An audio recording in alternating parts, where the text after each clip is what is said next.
Good morning.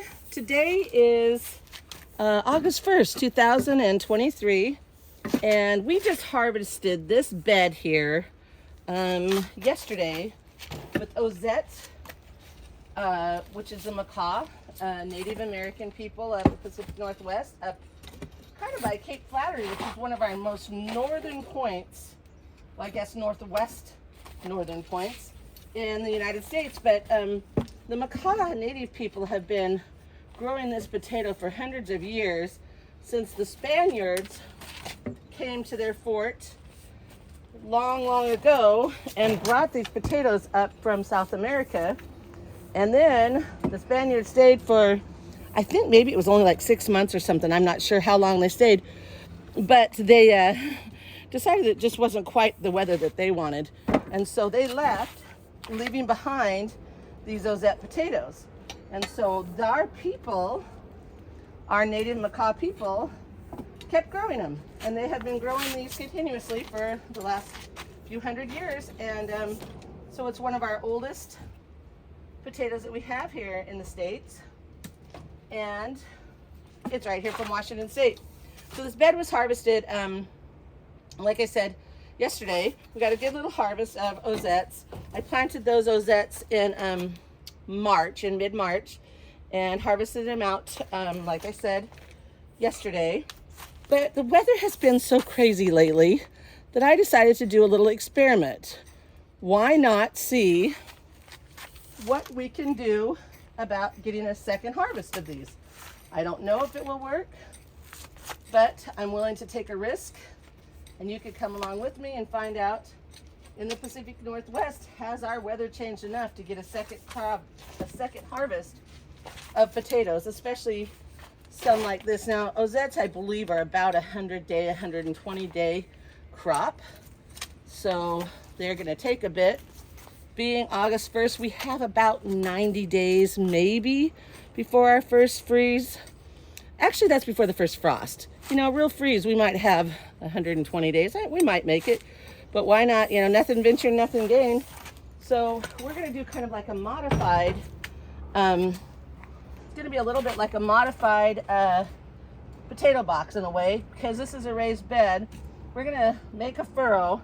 We're going to dig that furrow out some, and then we're going to plant our potatoes down in that furrow and see if we can get a bed in here. And then when it grows, we'll continue to fill it up a little bit and see what happens there.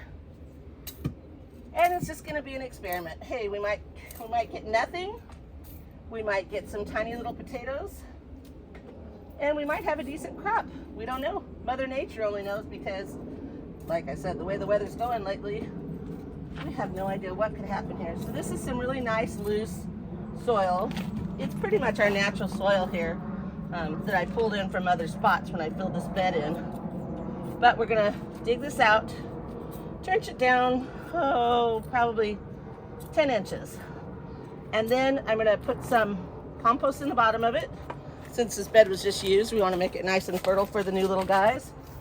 And these are the same potatoes that were pulled out yesterday. So they don't have they're not chitting, the eyes have not started or anything like that. So it's all just gonna see what happens. Had I planned it, I probably would have had some ready with eyes developing and stuff, but I didn't. Since it's just a spur of the moment experiment, we're just gonna go for it. We got that about 8 to 10 inches deep. We'll put some of our good homemade compost. Again, I always say this, but whatever the question, compost is the answer. If you have a good biocomplete compost to feed those microbes, the microbes, nematodes, arthropods, amoebas, they're all going to feed your plants. So instead of thinking about becoming the greatest gardener you could be, think about being the greatest steward of the earth and taking care of Mother Nature, and she'll take care of us. So I'm also going to put a little bit of dry, just a complete vegetable fertilizer in here, of course all organic. So sprinkle a little in there, we'll mix it into the soil, and we'll get to planting. Mixy mixy.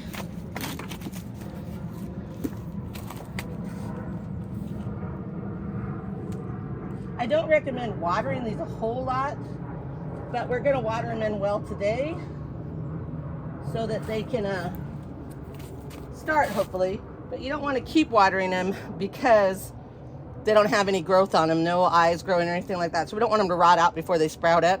But we're gonna soak it really well today. Then we'll hold back the water till we see some kind of growth coming, or if it gets overly dry. So these are our little Ozettes. These are ones I save for seed. So I like them about this size for seed, but you know, you can change that up, whatever you want. But this is a good size for seed. We're just gonna lay them down here in our little bed. We put them about every 4 inches because I can. And because they're not real big, I'm not going to cover them with a lot of soil. I'm just going to give them,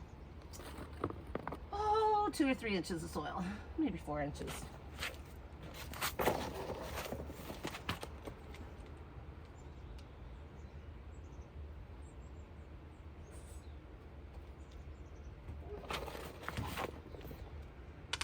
And the rows will be about a foot apart. So we'll get about 3, this is a 4-foot bed. We're going to get about 3 rows of Ozettes planted into this bed. And there you have it. That's pretty much what we're doing there, folks. We're going to put a little bit more compost on top of it. And then we'll put a little bit of soil on it, and they're going to be good to go. The compost will also help to hold the moisture in as we water. It's pretty dry right now. We're hitting, you know, the weather's pretty nice here. We're very blessed. The weather's been kind of crazy around the country this year, but we have been having, mid 70s, mid 80s is our range right now. Any day though, it could start hitting hotter than that. I think we're supposed to have a increase this next week. I think it's supposed to heat up again, but right now that's what we've got, so we'll run with it. We'll be good with that. So we're going to cover it up just a little bit, and what we'll do is we'll watch the growth. When our growth gets to the top of this trough that we built here, then we will fill it in. As soon as we get the growth to the top of this, we'll fill it in. And that's why I say it's kind of like a modified potato box. Like, potato boxes in my mind do not work because your plant spends all of its energy trying to grow the greens to get back above that every time you cover it up. You could do it about 1 or 2 times and then it's exhausted and you don't get a whole lot more potatoes from that point on. So most of your potatoes in those potato boxes that are 4 feet tall, all your potatoes are in that bottom, foot, and you spend all that time growing it up. So as you can see, we've got about 6 inches or so. So when our plants are about 6 inches tall, we'll level this out, and then they'll get above the ground when they get about a foot tall. Then we'll hill up around it. So we'll have it, it'll look something like this, hilled up around it. So when they get to be level with the top of the soil there, then we will fill in the trough. And then the next thing we'll do is when they get to be about a foot above that, then we'll hill it up and let it go. And not a ton of water. Right now, like I said, we're gonna water it in well. But after that, we're gonna kind of leave it alone until we see some growth so we don't rot it out. So happy gardening, and give it a try. But these are Ozette potatoes from the Makah people of the Pacific Northwest. Again, it's August 1st. We're trying to get a second crop here. I've never tried for a second crop before, but our weather's been so crazy that we're gonna give it a try now. So enjoy.